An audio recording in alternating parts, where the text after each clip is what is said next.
നമസ്കാരം. പാർട്ടിക്കകത്തൊരു അനിശ്ചിതത്വവും ഇല്ലെന്നും തനിക്കെതിരെ കടുത്ത ഗൂഢാലോചന നടക്കുന്നുണ്ടെന്നുമാണ് കെ സുധാകരൻ ഉന്നയിക്കുന്നത്.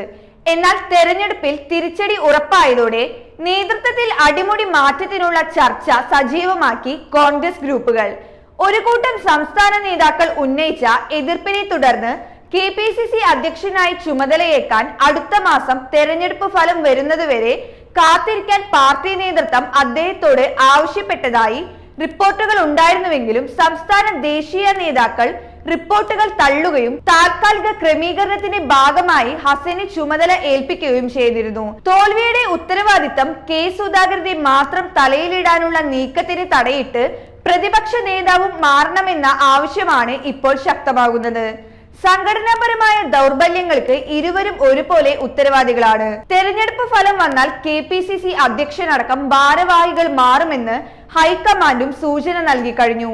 കേരളത്തിൽ 2019 ജനവിധി ആവർത്തിക്കില്ലെന്നും 6-7 സീറ്റ് നഷ്ടപ്പെട്ടേക്കാമെന്നുമാണ് AICCയുടെ വിലയിരുത്തൽ.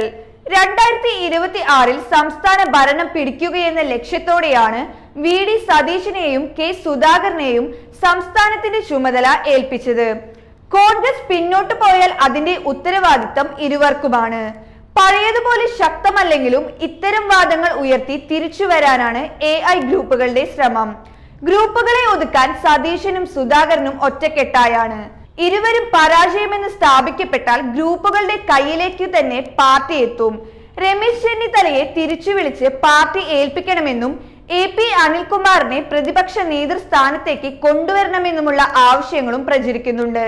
പലയിടത്തും സംഘടന ചലിച്ചില്ലെന്ന പരസ്യ ചർച്ച സജീവമാക്കിയ ബെന്നി ബെഹനാനും ശശി തരൂരും തെരഞ്ഞെടുപ്പ് അവലോകന യോഗത്തിൽ ഇതേ കാര്യങ്ങൾ രൂക്ഷമായി അവതരിപ്പിച്ച കെ മുരളീധരനും MK രാഘവനും ഉന്നം വെച്ചതും നേതൃമാറ്റം എന്ന അജണ്ടയാണ്.